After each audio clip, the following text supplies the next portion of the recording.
ఇక్కడ మనకి సుస్పష్టం అయిపోతుంది. ఎంజీరావు గారు, సుంకాలపై సుప్రీంకోర్టు సంచలన తీర్పు ఇచ్చిన తర్వాత, ట్రంప్కి వ్యతిరేకంగా ఈ తీర్పు వచ్చిన తర్వాత కూడా ట్రంప్ ఎక్కడా కూడా తగ్గట్లేదు. ట్రేడ్ పార్ట్నర్స్పై 10% టారిఫ్స్ విధించడంతో పాటు భారత్తో చేసుకున్న వాణిజ్య ఒప్పందంలో ఎటువంటి మార్పు లేదు అని చెప్పి ప్రకటించిన పరిస్థితి ఏంటి? ఈ సుప్రీంకోర్టు తీర్పు తర్వాత భారత్పై ఈ ప్రభావం ఎంతవరకు ఉంటుంది? అంటే already US India trade deal confirm అయింది కాబట్టి అది కంటిన్యూ అవుతుందా లేకపోతే స్టాప్ అవుతుందా?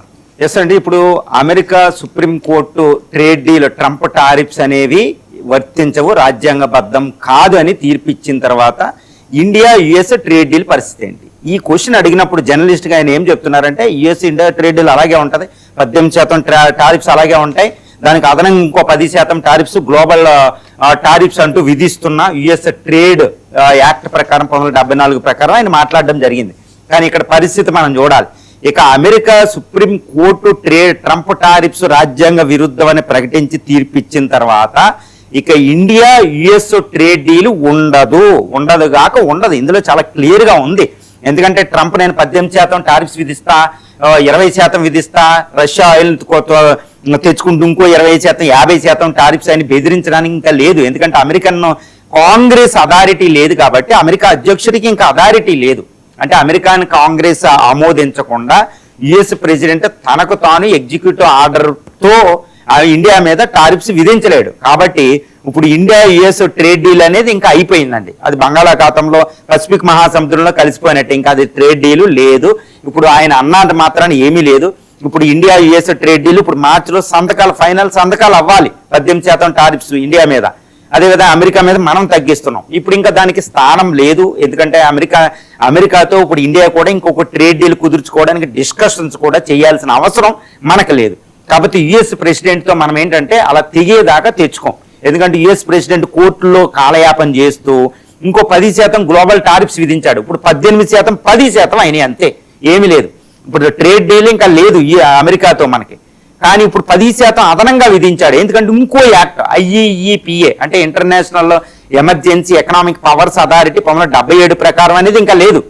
ఇప్పుడు ఇంటర్నేషనల్ యుఎస్ ట్రేడ్ యాక్ట్ 1974 ప్రకారం సెక్షన్ 122 ప్రకారం ఆయన విధించాడు ఇంకో 10%. అంటే 18% లేవండి, ఇప్పుడు 10% మాత్రమే ఉన్నాయి. ఈ 10%కి కూడా 150 రోజులు మాత్రమే గడువు ఉంటుంది. ఈ లోపు ఆయన అమెరికన్ కాంగ్రెస్ అనుమతి తీసుకోవాలి. అమెరికా పార్లమెంట్ అనుకోండి, భారత పార్లమెంట్ ప్రకారం అనుకుంటే ఇప్పుడు ఆ అనుమతి వచ్చే అవకాశం లేదు. కాబట్టి ఇండియా మీద ఇంకా టారిఫ్స్ విధించలేడు. కాకపోతే ఐరన్, ఈ స్టీలు, అల్యూమినియం కొన్ని వాటి మీద ట్యాక్స్లు ఉంటాయి అంతే.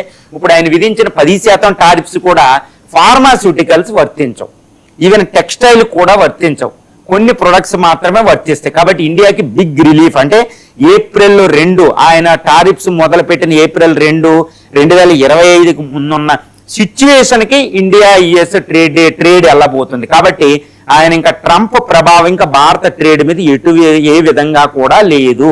కాకపోతే ఆయన విధించిన 10% అనేది అమల్లో ఉంటాయి. అది కూడా మళ్ళీ సుప్రీంకోర్టుకి వెళ్ళాలి అమెరికన్ కాంగ్రెస్ అనుమతి పొందే వరకు. కాబట్టి ఇండియా యుఎస్ ట్రేడ్ డీల్ లేదు. ఇది one of the biggest relief for India అని చెప్పవచ్చు. మరి ఇండియా మోడీ వ్యూహం ఎలా ఉండబోతుందంటే, ఇక ట్రంప్తో ట్రేడ్ డీల్ అనేవి ఏదో రిప్రజెంటేటివ్ వెళ్తారు, నామకే వస్తూ మళ్ళీ పొడిగిస్తూ ఉంటారు. గుర్తుపెట్టుకోవాలి ఒక విషయాన్ని, ట్రంప్ టారిఫ్స్ విధించిన తర్వాత మనం ట్రేడ్ డిస్కషన్స్ అంటూ చాలా కాలయాపన చేసాం. ఎందుకంటే అక్కడ సుప్రీంకోర్టు తీర్పు రాబోతుందని. కాకపోతే సుప్రీంకోర్టు తీర్పు ఎలా ఉంటుందో తెలియక, ఒకవేళ ఆయన పాజిటివ్గా వచ్చింది అనుకోండి, పరిస్థితి ఉండదని ట్రేడ్ డీల్ చేసుకున్నాం. కానీ సంతకాలు మాత్రం కంప్లీట్ అవ్వలేదు. ఇప్పుడు కాంగ్రెస్ చెప్తుంది, జయరాం రమేష్, రాహుల్ గాంధీ గారు మాట్లాడుతున్నారు, ఇంకొక 10-20 రోజులు ఆగుంటే ఈ సుప్రీంకోర్టు తీర్పు వచ్చినప్పటికీ ఇంకా అవసరం లేకుండా పోయింది కదా, ఎందుకు కంగారు పడ్డారని.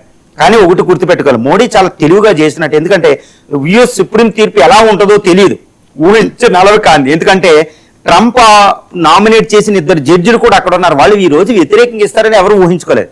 కాబట్టి మోడీ చాలా వ్యూహాత్మకంగా ఈ సుప్రీంకోర్టు తీర్పు వచ్చే లోపు ట్రేడ్ డీల్ చేసుకున్నాం, కానీ సంతకాలు ఇంకా చేయలేదు.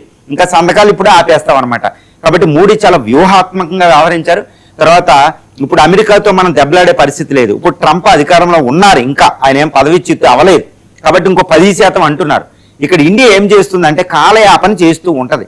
కానీ ఇంకోటి గుర్తుపెట్టుకోవాలి, అసలు United states of America president Donald Trump tariff war వల్ల ఎక్కువ బెనిఫిట్ పొందిన దేశం భారతదేశమే.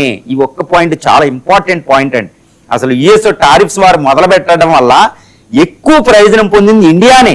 ఎందుకంటే అక్కడ అమెరికా టారిఫ్స్ వేయకుండా యూరోపియన్ దూరం పెట్టకపోతే యూరోపియన్ యూనియన్ మన దగ్గరికి ట్రేడ్ డీల్కి రాదు.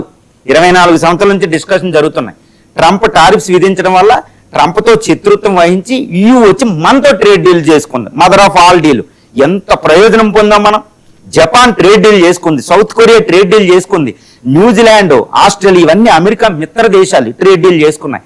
కెనడా ట్రేడ్ డీల్ డిస్కషన్ చేస్తుంది. మెక్సికో మెర్క్యూసర్తో ట్రేడ్ డీల్ అయ్యింది. అంటే అమెరికా టారిఫ్స్ వారు వల్ల ఎక్కువ అత్యంత ప్రయోజనం పొందిన దేశం మన భారతదేశమే. గుర్తుపెట్టుకోవాలి. ఈవెన్ అరబ్ కంట్రీస్తో కూడా ట్రేడ్ డీల్ దగ్గరలో ఉన్నాం. ఎందుకు అంటే మరి యుఎస్ టారిఫ్స్ వారు ఎండ్ అయిపోయింది, ట్రంప్ టారిఫ్స్ లేవు కదా, మరి ఇండియాకి ప్రాబ్లం అంటే లేదండి. ఎందుకు? యుఎస్ అనేది నమ్మకం పోగొట్టుకుంది. యుఎస్ అనే మీద ఇంకెవ్వరు యుఎస్ నమ్మే పరిస్థితులు లేరు కాబట్టి ఇండియానే నమ్ముకుంటారు. ఇండియా కూడా గ్రోత్ అలాగే ఉంది కాబట్టి ఎక్కువ ప్రయోజనం ఇండియాతోనే ఉంది కాబట్టి ఇండియాతో ఉంటారు. ఇక అమెరికాని ఇంకా నమ్మలేదు. ట్రంప్ ఇప్పుడు టారిఫ్స్ యుద్ధంతో అమెరికా క్రెడిబిలిటీ, అమెరికా యొక్క గొప్పతనాన్ని కూడా ఆయన నాశనం చేశారు. ఏదైనా నమ్మకం లేకపోతే పెట్టుబడులు పెట్టరు. ఇప్పుడు ఆంధ్రప్రదేశ్ చూడండి, చంద్రబాబు నాయుడు గారు అమరావతి మొదలు పెట్టారు. అమరావతి మొదలు పెడితే ఏదో పెట్టుబడులు పెడితే వెంటనే జగన్ గారు వచ్చి అమరావతిని తీసేశారు. ఇప్పుడు మళ్ళీ చంద్రబాబు నాయుడు గారు వచ్చి అమరావతి మొదలు పెట్టిన పెట్టుబడులు చాలా ఇబ్బంది అవుతుంది. ఎందుకంటే నమ్మకంగా ఇంపార్టెంట్. కానీ పెట్టుబడికి ఎప్పుడు నమ్మకం చూసుకుంటారు. కాబట్టి చంద్రబాబు నాయుడు గారు ఇప్పుడు సెంట్రల్ గవర్నమెంట్ అక్కడి నుంచి ఫండ్స్ తెచ్చుకోవడం సిద్ధపడుతున్నారు. ఎందుకంటే నమ్మరు పెట్టుబడిదారులు.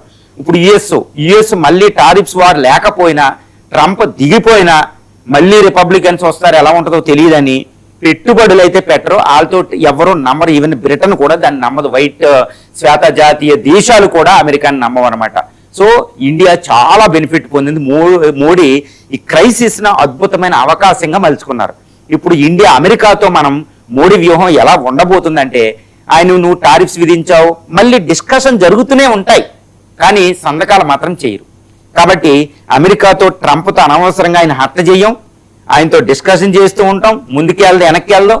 ఈ లోపు ఆయన 150 రోజులు అయిపోతాయి. ఎలాగో 18%, 10% వచ్చినాయి. ఇండియాకి అన్ని ప్రయోజనాలు సిద్ధించినాయి. డిప్లొమసీ చేయడానికి అమెరికాయే కాదండి, ఇండియా కూడా చేయగలదు. ఒక అద్భుతం. ఇక అమెరికా ఇండియా ట్రేడ్ డీల్ 0, 10%, 18 నుంచి 10%కి వచ్చినాయి. ఈ 10%లో కూడా మంచి మేజర్ ప్రొడక్ట్స్కి లేనే లేవు.